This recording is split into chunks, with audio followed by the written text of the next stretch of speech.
बिस्मिल्लाहिर्रहमानिर्रहीम जी, last time हमने integration को स्टार्ट किया था और इंटीग्रेशन में हमने देखा था कि ये एंटी डेरिवेटिव होता है। आप डेरिवेटिव का उलट जो है वो इंटीग्रेशन कहलाती है, और इसके लिए जो फार्मूला यूज़ होते थे वो हमने देखे थे। उसमें अलजेब्रिक फंक्शन के फार्मूले को हमने देखा था और ट्रिग्नोमेट्रिक फंक्शन के फार्मूला उसको देखा था। इसी से रिलेटेड इनिशियल वैल्यू प्रॉब्लम्स होती हैं। इनिशियल वैल्यू प्रॉब्लम्स बहुत सिंपल सा एक कॉन्सेप्ट है।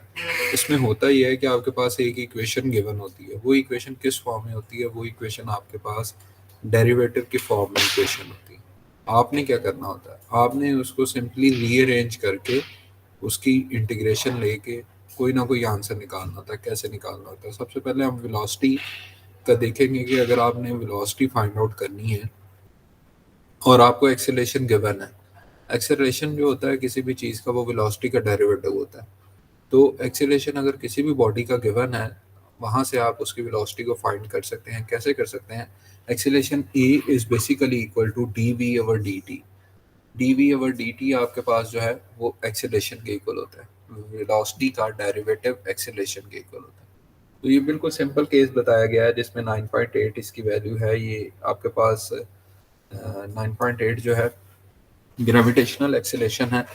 तो अगर आप यहाँ से वेलोसिटी निकालना चाहें तो क्या करेंगे? आप डी वी को एक साइड पे रहने देंगे और इसकी डिवीजन में जो भी चीज़ आ रही है उसको दूसरी साइड पे ले जाएंगे। 9.8 के साथ डी टी मल्टीप्लाई हो जाएगा। इक्वेशन को सिर्फ रीअरेंज किया है। जैसे यहाँ पे अगर आप देखें तो d v over d t is equal to 9.8। अब जब आपके पास इनिशियल वैल्यू होती है, इस पूरी एग्जांपल को अगर हम पढ़ते हैं, finding a body velocity from its acceleration and initial velocity, the acceleration of gravity near the surface of the earth is 9.8 meter per second square per square second. This means that the velocity v of the body falling freely in a vacuum changes at the rate of dv over dt is equal to 9.8 meter per square second. If the body is dropped from rest, what will its velocity be t seconds after it is released? एक height के ऊपर एक किसी चीज़ को आपने carry किया हुआ है, वहां से आप उस चीज़ को छोड़ते हैं, तो वो करता क्या है कि आपके पास वो चीज़ नीचे की तरफ गिरती है। किस एक्सेलरेशन के साथ गिरती है? ग्रेविटेशनल एक्सेलरेशन जिसकी वैल्यू है 9.8, उसके साथ गिरती है। और जब इनिशियली वो चीज़ आपके पास होल्ड है, यानी आपने पकड़ा हुआ है, तो उस वक्त उस चीज़ की वेलोसिटी क्या होगी? ज़ीरो होगी। जैसे जैसे वो नीचे आती जाएगी उसकी वेलोसिटी बढ़ती जाएगी। यानी जब आपके पास टाइम ज़ीरो है, जब आपके पास वो होल्ड में है वो चीज़, आपने उसको पकड़ा हुआ है, तब उसकी वेलोसिटी क्या है? ज़ीरो है। ये कंडीशन होगी। दो चीज़ें चाहिए होती हैं इस इक्वेशन को सॉल्व करने के लिए। आपके पास दो चीज़ें होती हैं। एक आपके पास वो डिफरेंशियल इक्वेशन होनी चाहिए जिसको आप सॉल्व करने जा रहे हैं, और दूसरा उसकी जो वैल्यू इनिशियल वैल्यूज़ है, इनिशियल कंडीशन कह लें उसको, इनिशियल कंडीशन जो है वो गिवन होनी चाहिए इनिशियल वैल्यू प्रॉब्लम में। तो जब आपके पास वो चीज़ एक सर्टेन हाइट के ऊपर आपने उसको होल्ड किया हुआ है, तब टाइम ज़ीरो है और उस वक्त उसकी वेलोसिटी भी ज़ीरो है। तो ये आपकी कंडीशन बन गई और ये आपकी इक्वेशन है d v over d t is equal to 9.8। आपने करना क्या है? आपने करना ये है कि d v over d t इसको इंटीग्रेट करना है। ये डी टी और डी टी दोनों कैंसिल हो जाएंगे। इंटेग्रल का साइन इस डेरिवेटिव का जो साइन है इसके साथ कैंसिल हो जाएगा, और राइट साइड पे आपके पास 9.8 और डी टी है। 9.8 चूंकि कांस्टेंट है तो ये बाहर आ जाएगा। अंदर क्या बचेगा आपके पास? इंटेग्रल का साइन और साथ d t, that is basically equal to t. क्योंकि ये कैंसिल आउट हो जाते हैं, बाकी आपके पास टी बचता है। तो 9.8 टी आ गया। इस साइड पे आपके पास क्या है जी? वी प्लस, दोनों तरफ आपने इंटीग्रेशन की, वी प्लस सी वन एक कांस्टेंट आ गया, और दूसरी तरफ आपके पास कांस्टेंट आ गया जी 9.8 टी के साथ सी टू कांस्टेंट आ गया। अब पाँच में अगर पाँच ऐड करूं, यानी कांस्टेंट में अगर कांस्टेंट ऐड करूं या सब्ट्रैक्ट करूं, तो कांस्टेंट ही आंसर आएगा। तो ये सी वन को यहाँ पे लाकर माइनस कर दिया, यानी सी टू माइनस सी वन किया, तो आंसर कोई एक कांस्टेंट आएगा, उसको हमने लेट सी लिख लिया। तो v is equal to 9.8 t plus c आ गया। अब हमारे पास जो पहली कंडीशन है वो कंडीशन है कि v आपका ज़ीरो होता है जब आपके पास टाइम जो है वो ज़ीरो। तो v is equal to zero, time is equal to zero से आपके पास c की वैल्यू निकल आएगी। अब अगर इसको पुट करते हैं तो v is equal to 9.8 t plus c, ये जो इक्वेशन अभी हमने निकाली है इसमें v की वैल्यू भी ज़ीरो पुट कर दें। क्यों ज़ीरो पुट करनी है? क्योंकि ये कंडीशन गिवन है। इनिशियल कंडीशन गिवन है।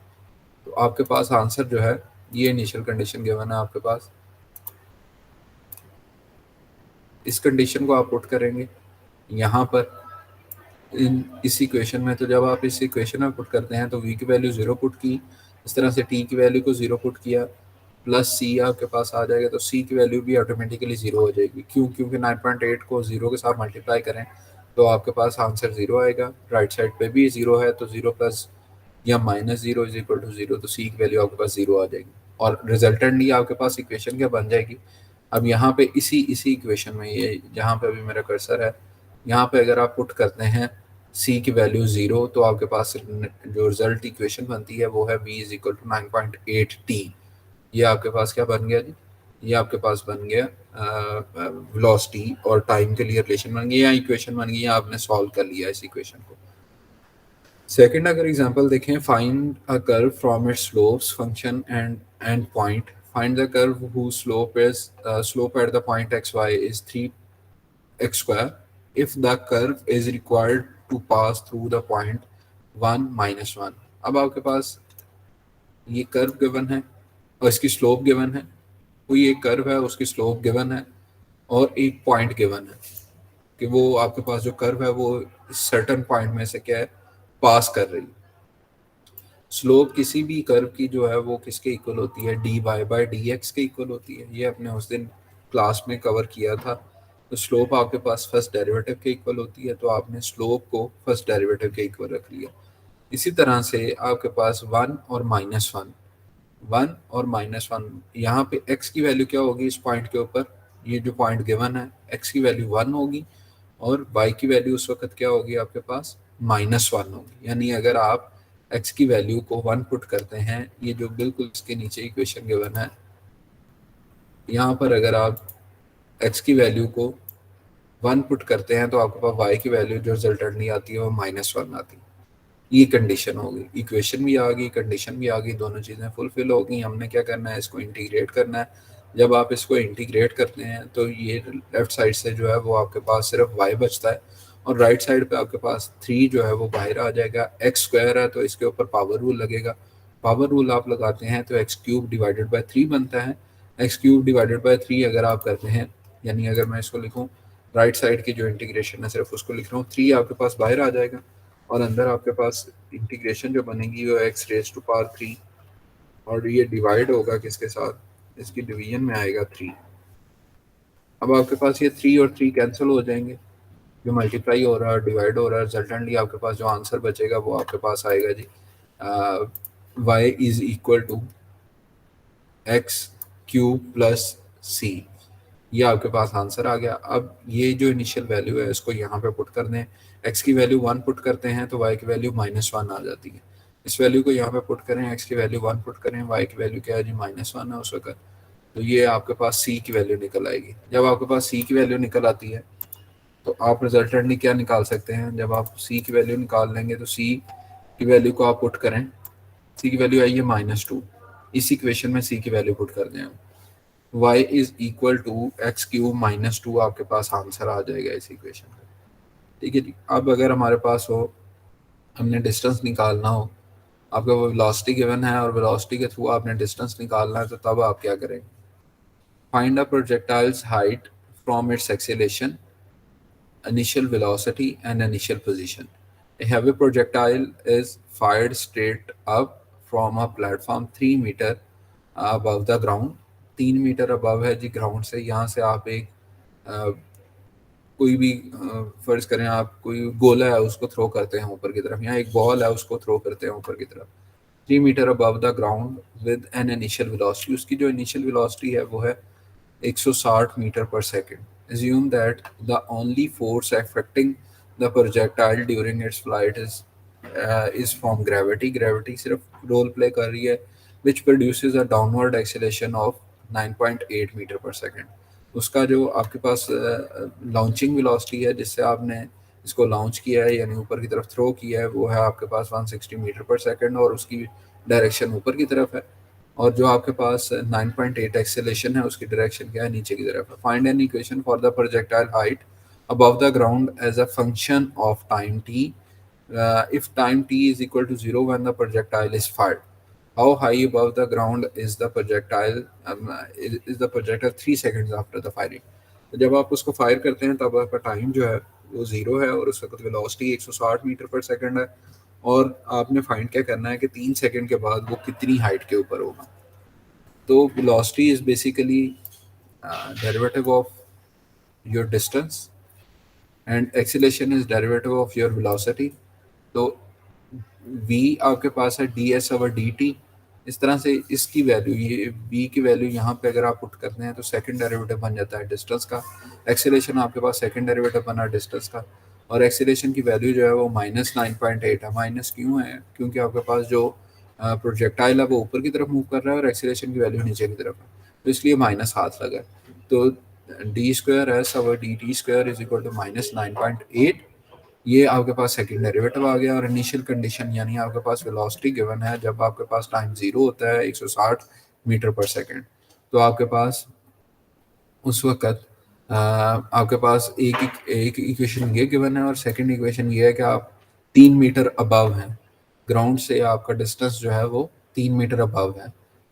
तो इन दो इक्वेशंस को, इन दो कंडीशंस को यूज़ करते हुए हम इसको सॉल्व करेंगे। D square s over d t square, इसकी पहली इंटीग्रेशन करेंगे तो d s over d t is equal to -9.8 t plus, इसको C1 कह दें। जो इसका कांस्टेंट है इसको आप C1 कह दें। और अगेन आप इसके अंदर ये पहली कंडीशन पुट करेंगे जब आपके पास टाइम जीरो हो, तो तब D s over d T यानी वेलोसिटी आपके पास 160 होती है, तो इसके ज़रिए आपके पास C1 की इक्वेशन निकल आएगी, C1 की सॉरी वैल्यू निकल आएगी जो कि 160 आती है।